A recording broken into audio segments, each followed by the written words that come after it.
Hello, everybody! Welcome back. It's your boy RM, and today I want to thank all of you, lovely people, for getting me to 100 subscribers.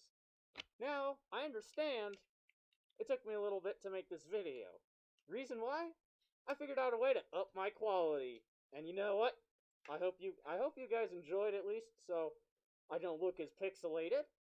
My camera quality has gone up quite a bit, but thank you all. And guess what? As a thank you, I want to tell you a little story.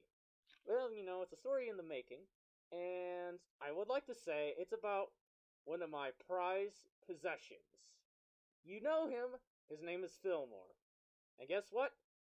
I love Fillmore. He's one of my favorite pets. Yes, you heard me. A snail is one of my favorite pets.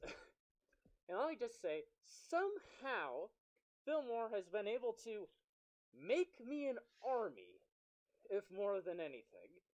Like, even going through photos and stuff like that, somehow this man has single-handedly gave me over 110 baby snails. I counted 110, but there are more that I still can't count yet, because they're so small and everywhere, at least in my smaller tank. So, I want to tell you the origin story of how my army came to be, and how I accidentally became a snail breeder, at least on accident. As you could tell, yeah, it wasn't intentional. I didn't want to be a snail breeder, but I somehow became it. And you know what? I actually kind of enjoy having all these little snails. So, I took some special footage because last weekend, I was able to move my main tank, which has a majority of my army, which you might have saw on my YouTube short that I posted recently, where my main tank is my large tank, which is housing 110 snails and stuff like that. While I have a smaller tank, which houses 7 baby snails plus Fillmore. And let me just tell you how I filled it up. So, in the beginning, I had a 5.2 gallon tank, and I understand in the aquarium world, that is pathetically small, and you probably shouldn't house really any fish in there. And you know what? I didn't really house anything in there at all. I think I had 3 neon danios in that particular container, which they are small fish, but I realized after they were kind of growing up a bit and stuff like that, I wanted to get something larger.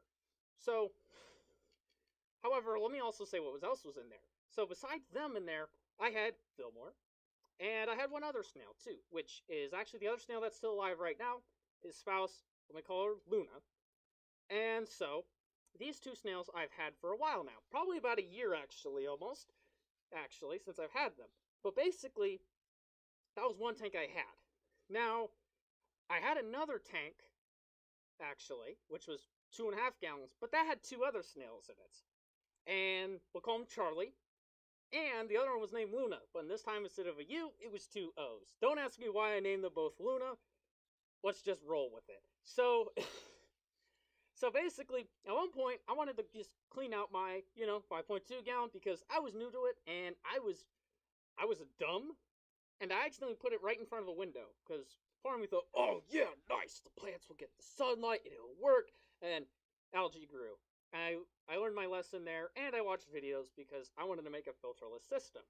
So now, what I did instead was, I moved all 4 snails into 2.5 gallon container, and, well, along with the neons, but here's the thing. So, it was honestly fascinating observing the 4 snails in this 2.5 gallon aquarium. They were just zipping around, doing a lot of fun stuff, and that's kind of where I was like, wow, these creatures are just awesome to watch and learn. And actually, my friends do it too. Like, I'll send them clips of it too. And they were like, send me more. Send me more. And, it was just fascinating.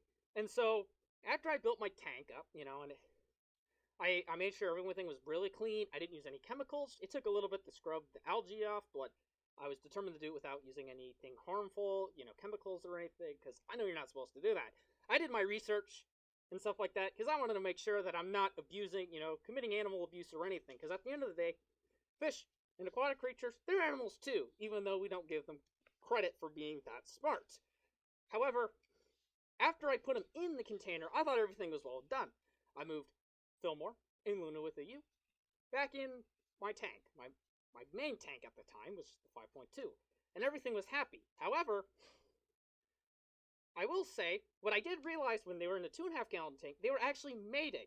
They were actually on top of each other, and they were actually just thrashing around. I don't have any footage of it, but it was such a weird sight to see. And that's where I thought all 4 snails had a love triangle going on. They all impregnated each other.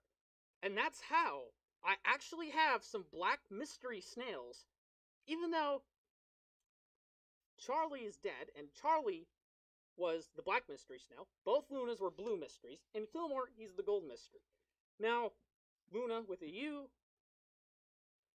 actually, Luna with 2 O's died off, and Charlie died off. However, Luna with 2 O's and Fillmore are still alive. However, now I have 3 different colors of snails. I have gold mystery, I have blue mystery, which they kind of look silver, kind of like a silver gray shell, and I have some black mystery. And that explains why I have 3 different colors of snails in my tank, but I only have 2 big snails that gave birth. But let's fast forward a few months. So, later on, I ended up getting a bigger tank. I got a 20-gallon tank because I thought, I'll put my Neon Danios in there. So that's what I did, and at the time I had 4 of them now, because I thought I wanted to get a 4th one to play around with, and it made them a lot happier, because I know they're community fish, but I thought with an addition of an extra 15 gallons, I thought an extra Danio would be good. I also have some tetras, well, 2 tetras I added to it as well, for extra color.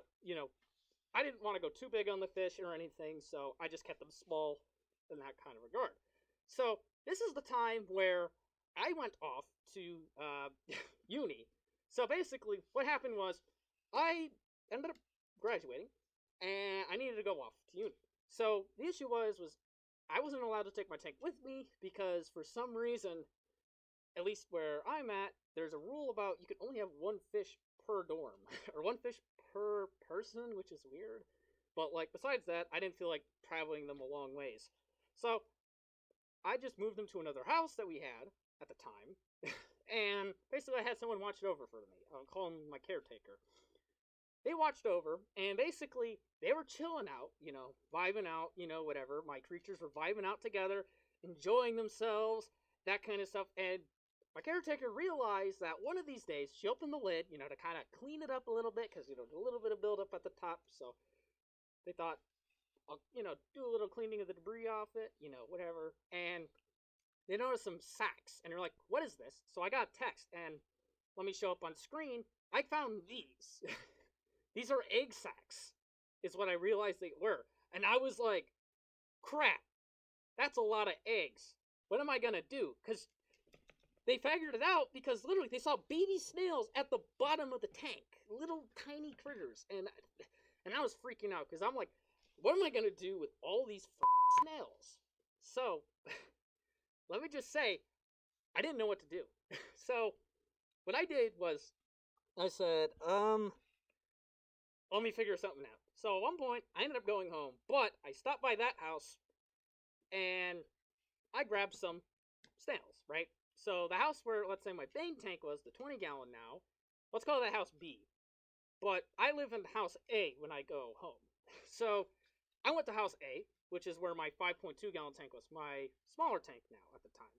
So I moved Fillmore and 7 of his children to that tank, because I wanted to study them if I was ever home. And so that's what I did. So that's kind of the thing. So that's why it seems like snails in that tank are actually larger than the ones in the 20-gallon tank, is what I later figured out. So people ask me, how long does it take to grow a snail? The answer is, depends on how much food you have in the container at a time and how much available nutrients there are. But basically, that was kind of my setup. Until recently, like I said, I moved the main tank back home where you can see all the snails and stuff like that. And my god, dude, that is insane. It's just crazy, dude. And that's kind of where I'm at today. And that's how I amassed an army of snails without even trying. And honestly, as of right now, I'm just working to building an empire of snails. And that's my thing. I'm making an empire full of snails. I'm gonna make a full-on empire. I'm gonna commit. I'm just gonna do something with them. You know what I mean? I'm just gonna have some fun with my enormous army, honestly. and it's going to be very interesting, actually. And my God, Fillmore is the next Genghis Khan. Everyone, he's going to start rivaling Genghis Khan on how many children he's had. And that one dude, I think it was from the Netherlands. I think it was Europe or something. I had over 500 children because of like a sperm donation bank. Fillmore, he's approaching them. You know, give him some time. You know what? He's gonna get there, guys. He literally laid another egg sack like 3 months later, and I was like, crap, there's more babies. That's why I said there's even younger ones in the tank of all different sizes. So, that's all I got for you guys. Thank you for listening to my story. A bit of a podcast. Everyone, if you're new to here, please like and subscribe. Let me know if you want these stories. You know what I mean? And as always, guys, stay awesome.